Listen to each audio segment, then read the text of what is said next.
നമുക്കിനി മറ്റു വാർത്തകൾ കൂടി നോക്കാം. രാഷ്ട്രവിരുദ്ധ ഭാഗങ്ങൾ നീക്കിയ എമ്പുരാന്റെ പുതിയ പതിപ്പ് അടുത്ത ദിവസം പ്രദർശനത്തിന് തയ്യാറാകും.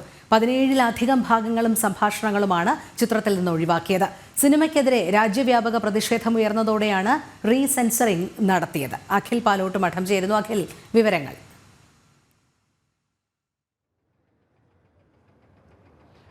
രോഹിണി, രാജ്യവിരുദ്ധ പരാമർശങ്ങളോടുകൂടിയാണ് വലിയ ആഡംബരത്തോടെയും അല്ലെങ്കിൽ വലിയ ആകാംക്ഷയോടെയും ഒക്കെ തന്നെ പ്രേക്ഷക ലക്ഷങ്ങൾ കാത്തിരുന്ന എമ്പുരാൻ റിലീസാകുന്നു. പക്ഷേ ആ റിലീസിനു ശേഷം ഉണ്ടാകുന്നതാണ് ഏറ്റവും അതിലെ സിനിമാറ്റിക് രംഗങ്ങൾ ഉണ്ടാകുന്നത്. ഒരു സമൂഹത്തെ മുഴുവൻ അല്ലെങ്കിൽ അവഹേളിക്കുന്ന തരത്തിൽ ഒരു രാഷ്ട്രീയ ചായ്വോടുകൂടി ആ സിനിമയിലെ ചില ഭാഗങ്ങൾ ചിത്രീകരിക്കുന്നു എന്ന വിമർശനം വലിയ രീതിയിൽ പ്രേക്ഷകരുടെ ഭാഗത്ത് നിന്ന് തന്നെ ഉയരുന്ന ഒരു സാഹചര്യം ഉണ്ടാകുന്നു. ഈ പശ്ചാത്തലത്തിലാണ് കഴിഞ്ഞ ദിവസം പ്രൊഡ്യൂസർമാർ തന്നെ നേരിട്ട് സെൻസർ ബോർഡിനോട് ആവശ്യപ്പെടുന്നത് റീ സെൻസറിങ് നടത്തണം. അതിലെ പരാമർശ ഭാഗങ്ങൾ, അതായത് മതവിദ്വേഷം ഉണ്ടാക്കുന്നതും അല്ലെങ്കിൽ സമൂഹത്തിൽ വിദ്വേഷ പ്രകടനം ഉണ്ടാക്കുന്ന തരത്തിൽ ചിത്രീകരിച്ചിട്ടുള്ള ഭാഗങ്ങളെല്ലാം തന്നെ ഒഴിവാക്കുന്ന തരത്തിലേക്കുള്ള ഒരു റീസെൻസറിങ് നടത്തണമെന്ന ആവശ്യം പ്രൊഡ്യൂസർമാരുടെ ഭാഗത്ത് നിന്ന് തന്നെ ഉണ്ടാകുന്ന ഒരു സാഹചര്യം ഉണ്ടാകുന്നു. ഇതിൻ്റെ പശ്ചാത്തലത്തിലാണ് ഇന്നലെ ഈ റീസെൻസറിങ് ഉണ്ടാകുന്നത്. ആ റീസെൻസറിങ്ങിൽ ഏകദേശം 17ഓളം ഭാഗങ്ങളാണ്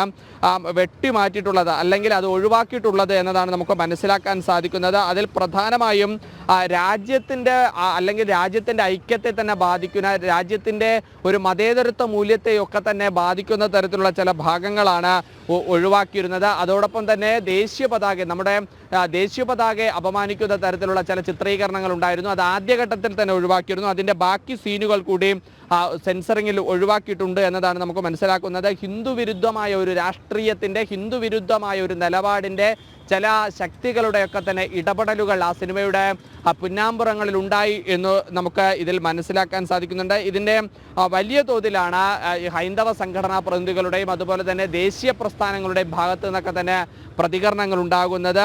പ്രജ്ഞാപ്രഭ ദേശീയ സംയോജകനായ ജെ നന്ദകുമാർ, RSSന്റെ ദേശീയ ഭാരവാഹിയായിട്ടുള്ള A ജയകുമാർ അടക്കമുള്ള ദേശീയ തലത്തിൽ പ്രവർത്തിക്കുന്ന RSSന്റെയും സംഘപരിവാർ പ്രസ്ഥാനങ്ങളുടെയും ഒക്കെ തന്നെ വിവിധ ചുമതലകൾ വഹിക്കുന്ന ആൾക്കാർ പോലും ഇതിനെതിരെ വലിയ പ്രതികരണങ്ങൾ നവമാധ്യമങ്ങളിലടക്കം ഉണ്ടാകുന്ന ഒരു സാഹചര്യം ഉണ്ടായിരുന്നു. വലിയ രീതിയിലുള്ള വിമർശനമാണ് എമ്പുരാൻ സിനിമയ്ക്കെതിരെ ഉയർന്നിരുന്നത്. ഈ പശ്ചാത്തലത്തിലാണ് ഒരു റീസെൻസറിങ് ഉണ്ടായിരുന്നത്. ആ സിനിമ, റീസെൻസറിങ്ങിന് ശേഷമുള്ള സിനിമ അടുത്ത ദിവസം തന്നെ പുറത്തിറങ്ങുമെന്നതാണ് നമുക്ക് മനസ്സിലാക്കാൻ സാധിക്കുന്നത്. അതായത് ഏകദേശം 3 മണിക്കൂറോളമാണ് ആദ്യഘട്ടത്തിൽ ആ സിനിമ ഉണ്ടായിരുന്നത്. റീസെൻസറിങ്ങിന് ശേഷം ഏകദേശം 2.5 മണിക്കൂറിലേക്ക് ആ സിനിമ ചുരുങ്ങിയിട്ടുണ്ട് എന്നതാണ് നമുക്ക് മനസ്സിലാക്കാൻ സാധിക്കുന്നത്. എന്തായാലും അടുത്ത ദിവസം തന്നെ ആ സിനിമ പുറത്തേക്ക് വരും എന്നതാണ് നമുക്കിപ്പോൾ മനസ്സിലാക്കാൻ സാധിക്കുന്നത്. രോഹിണി, ശരി. അഖിൽ പാലോട്ട് മഠമാണ് വിവരങ്ങൾ നൽകിയത്.